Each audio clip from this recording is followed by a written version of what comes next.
మనం మామిడి కారం ఎలా తయారు చేసుకోవాలో చూద్దామండి. వాటి కోసం నేను 150 గ్రాముల వరకు ఎండుమిరపకాయలు తీసుకున్నానండి. వాటిని తొడాలు తీసుకోవాలి. ఎండుమిరపకాయలు ఒక 150 గ్రాములు తీసుకొని తొడాలు తీసుకున్నాను. కొంచెం కరివేపాకు, ఎల్లుల్లి రెబ్బలు కొంచెం, ఒక గుప్పెడేమో పచ్చిపప్పు, ఒక గుప్పెడేమో ధనియాలు, కొంచెం జీలకర్ర, ఒక గుప్పెడేమో మినప్పప్పు, కొంచెం ఒక చెంచా మెంతులండి, ఒక నిమ్మకాయ సైజు చింతపండు, తగినంత ఉప్పు. మీడియం ఫ్లేమ్లో వేయించుకోవాలి. వేగాయండి, వీటిని ప్లేట్లోకి తీసుకుందాం.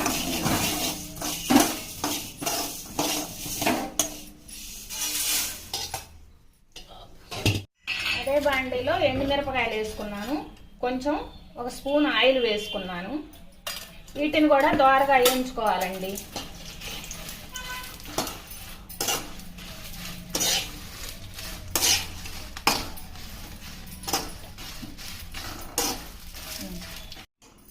కరివేపాకు కూడా ఈ మిరపకాయల్లో వేసి కొంచెం వేయించుకోవాలి.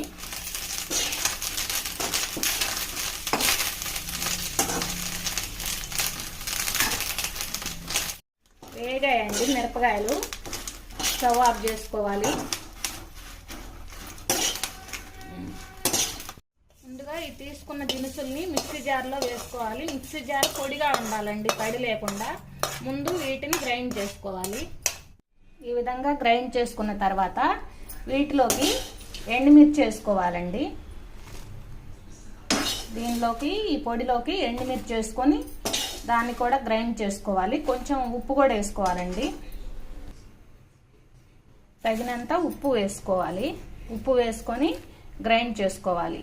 ఉప్పు వేసుకొని గ్రైండ్ చేసుకున్న తర్వాత ముందుగా మనం తీసుకున్నాం కదండి, ఆ చింతపండును కూడా ఇలా విడిగా తీసుకొని దాంట్లో వేసుకొని గ్రైండ్ చేసుకోవాలి. చింతపండు వేసుకున్న తర్వాత గ్రైండ్ చేసుకున్న తర్వాత లాస్ట్లో మనం తీసుకున్న వెల్లుల్లి రెబ్బలు వేసుకొని గ్రైండ్ చేసుకోవాలి. ఈ విధంగా గ్రైండ్ చేసుకున్న తర్వాత తీసుకొని ఉప్పు కనుక సరిపోతే కొంచెం సాల్ట్ వేసుకోవాలి. ఉప్పు చూసుకున్న తర్వాత సాల్ట్ వేసుకొని ఓ తిప్పుకుంటే సరిపోద్దండి. అన్నీ సరిపోతే ఇంకేం లేదు. ఇట్లా తీసుకున్న తర్వాత ఈ కారం ఇడ్లీలోకి, వేడి అన్నంలోకి నెయ్యి వేసుకొని తింటే చాలా బాగుంటుందండి.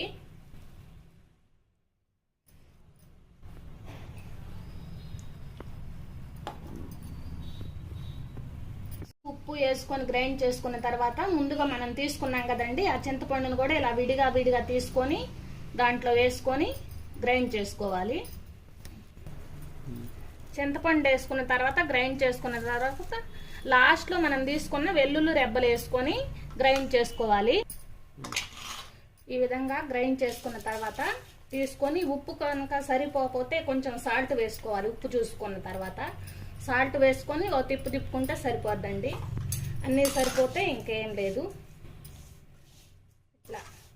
ఇట్లా తీసుకున్న తర్వాత ఈ కారం ఇడ్లీలోకి, వేడి అన్నంలోకి నెయ్యి వేసుకొని తింటే చాలా బాగుంటుందండి.